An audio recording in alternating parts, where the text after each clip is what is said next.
নমস্কাৰ এই মুহূৰ্তত অসমৰ প্ৰত্যেকগৰাকী জনতালৈ দিবলৈ লৈছো ডাঙৰ খবৰ। আজি হৈছে 6 মাৰ্চ। আজি অসমৰ লাখ লাখ দুখীয়াসকললৈ কেইখনমান চৰকাৰী আঁচনি লৈ দিবলৈ লৈছো ডাঙৰ খবৰ। তো যিসকল মানুহে ভিডিঅ'টোত ক্লিক কৰিছে অনুগ্ৰহ কৰি ভিডিঅ'টো স্কিপ নকৰি প্ৰথমৰ পৰা শেষলৈ চাই থাকিব, কিয়নো এইটো ভিডিঅ'ৰ মাজত মহিলাসকলৰ পৰা আৰম্ভ কৰি PM কিষাণ আঁচনিলৈ কেইখনমান গুৰুত্বপূৰ্ণ খবৰ প্ৰদান কৰিম। অনুগ্ৰহ কৰি ভিডিঅ'টো স্কিপ নকৰি প্ৰথমৰ পৰা শেষলৈ চাই থাকিব। লগতে মোৰ চেনেলত নতুন হলে প্লিজ চেনেলটো সাবস্ক্ৰাইব কৰি মোৰ লগত থাকিব। তো বলক ভিডিঅ'টো আৰম্ভ কৰি আজি প্ৰথমটো গুৰুত্বপূৰ্ণ খবৰৰ বিষয়ে বিস্তাৰিত জানি লওক। আজি প্ৰথমটো গুৰুত্বপূৰ্ণ খবৰ হ'ল PM কিষাণ আঁচনিলৈ। তো আপোনালোকে মোবাইল স্ক্ৰীনত চাব পাৰিছে PM কিষাণ আঁচনিলৈ এনেকৈ এখন আপডেট ইতিমধ্যে আমাৰ হাতত আহি পৰিছে। তো ইয়াতে কি লিখা আছে পঢ়ি বিতংভাৱে আপোনালোকক বুজাই দিছো।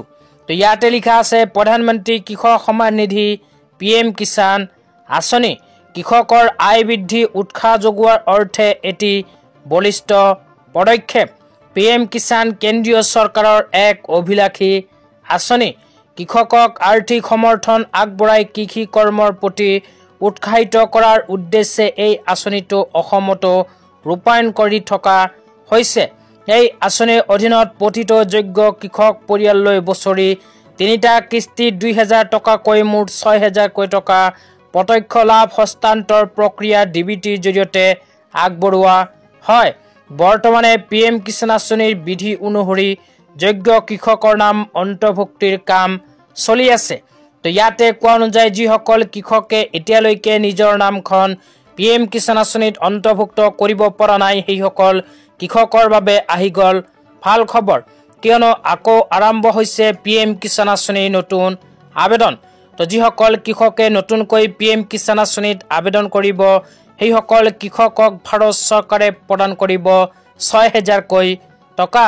তো ইয়াতে স্পষ্টভাৱে কোৱা হৈছে যে যোগ্য কৃষক পৰিয়াললৈ বছৰি 3টা কিস্তি 6000 টকা প্ৰদান কৰা হ'ব। তেতিয়া আপোনালোকক জনাইছো নতুনকৈ যদি PM কিষাণ আঁচনিত আবেদন কৰিব বিচাৰে তেন্তে কি কি প্ৰমাণ পত্ৰৰ প্ৰয়োজন হ'ব। প্ৰমাণ পত্ৰৰ ভিতৰত 1 নম্বৰত কোৱা হৈছে নিজৰ আধাৰ কাৰ্ড, 2 নম্বৰত কোৱা হৈছে আধাৰ সংলগ্ন মোবাইল ফোন, 3 নম্বৰত কোৱা হৈছে ৰেচন কাৰ্ড, 4 নম্বৰত কোৱা হৈছে কৃষকৰ নামত থকা কৃষি ভূমিৰ প্ৰতিলিপি, তাৰপিছত 5 নম্বৰত কোৱা হৈছে 1 চনীয়া টৌজি বাহিৰা আদি শ্ৰেণীৰ মাটিৰ ক্ষেত্ৰত কৃষকসকলে চক্ৰ বিষয়ৰ পৰা আহৰণ কৰা ভূমিৰ প্ৰমাণ পত্ৰ দাখিল কৰিব লাগিব। 6 নম্বৰত কৈছে প্ৰত্যক্ষ লাভ হস্তান্তৰ সক্ষম DBT এনেবল হোৱা আধাৰ সংযোজিত সঞ্চয় একাউণ্ট থাকিব লাগিব। তো যিসকল কৃষকৰ এইবোৰ প্ৰমাণ পত্ৰ আছে সেইসকল কৃষকে নতুনকৈ কৰিব পাৰিব PM কিষাণ আঁচনিৰ আবেদন। তো তাৰপিছত আৰু কি লিখা আছে পঢ়ি শুনাই দিছো। তাৰপিছত লিখা আছে PM কিষাণ আঁচনিৰ কিস্তি প্ৰাপ্তিৰ ধাৰাবাহিকতা অক্ষুণ্ণ ৰাখিবলৈ কৃষকসকলক নিম্নলিখিত নিৰ্দেশনাসমূহ কৰিবলৈ অনুৰোধ জনোৱা হ'ল। 1 নম্বৰত কৈছে আধাৰ প্ৰমাণীকৰণৰ পাছত EKYC কৰক। 2 নম্বৰত কৈছে নিজৰ বেংক একাউণ্টৰ সৈতে আধাৰ সংলগ্নৰ লগতে প্ৰত্যক্ষ লাভ হস্তান্তৰ DBT সক্ষম কৰিবলৈ বেংকৰ সৈতে যোগাযোগ কৰক। 3 নম্বৰত কৈছে বেংক একাউণ্টৰ সৈতে আধাৰ সংলগ্নকৰণ আৰু শুদ্ধ কৰাৰ প্ৰক্ৰিয়াসমূহে সেৱা কেন্দ্ৰ CHCত চলি আছে। কৃষকসকলক তেওঁলোকৰ কাষৰীয়া সমূহীয়া সেৱা কেন্দ্ৰ CHCত যোগাযোগ কৰিবলৈ কোৱা হ'ল।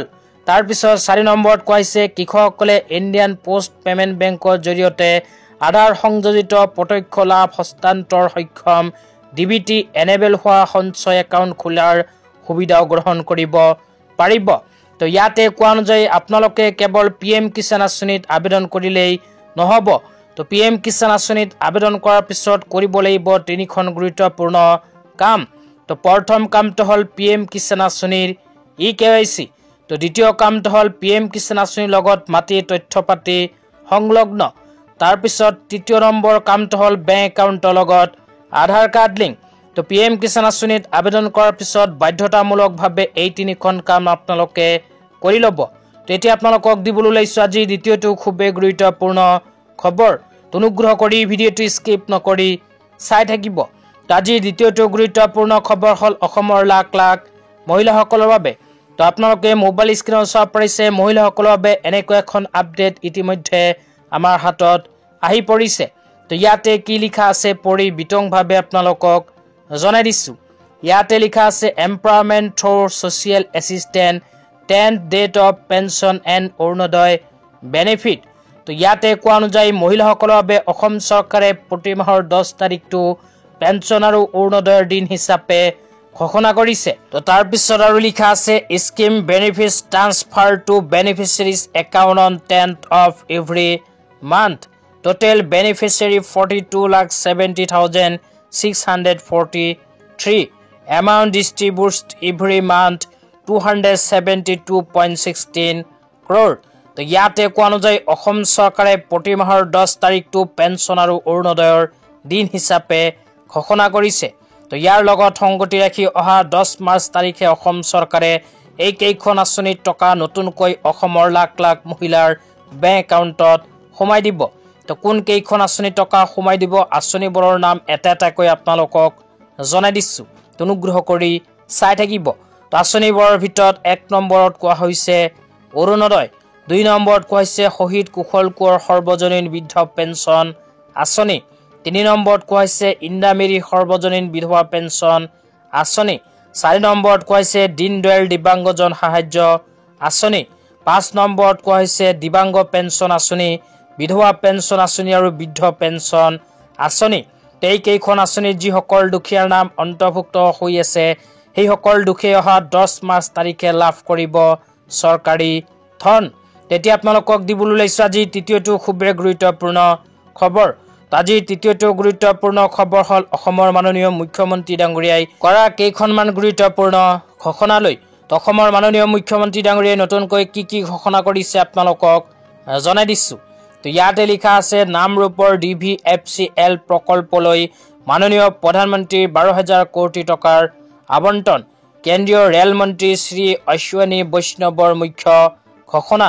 গুৱাহাটী ৰেলৱে ষ্টেচনক বিশ্ব পৰ্যায়ৰ ষ্টেচনলৈ উন্নতীকৰণৰ হেতু বৃহৎ IT পাৰ্ক নিৰ্মাণৰ বাবে ভাৰতীয় ৰেলৱে বিভাগৰ 300 কোটি টকাৰ ব্যয়। তাৰপিছত কোৱা হৈছে কোকৰাঝাৰৰ বাঁশবাৰীত মেগা ৱাগন ৱৰ্কশ্বপ নিৰ্মাণ। লামডিঙত মিডলাইট লকমেটিভ ৰিহেবিলিটেশ্যন ফেচিলিটি ফেক্টৰী নিৰ্মাণ। ভূটান কোকৰাঝাৰৰ মাজত গেলেফু ৰেল লাইনৰ বাবে ভাৰতীয় ৰেলৱে 3,500 কোটি টকাৰ আবণ্টন। গতি শক্তি কাৰ টাৰ্মিনেল আৰু আন প্ৰকল্পৰ বাবে 7,500 কোটি টকাৰ আবণ্টন প্ৰদান কৰিছে ভাৰত চৰকাৰে। তো আজি ইমানেই। ভিডিঅ'টো চাই কেনে পালে নিশ্চয় এইটো ভিডিঅ'ৰ কমেণ্ট বক্সত কমেণ্ট কৰি জনাই দিব। লগতে মোৰ চেনেলত নতুন হ'লে প্লিজ চেনেলটো ছাবস্ক্ৰাইব কৰি মোৰ লগত থাকিব। তো ধন্যবাদ।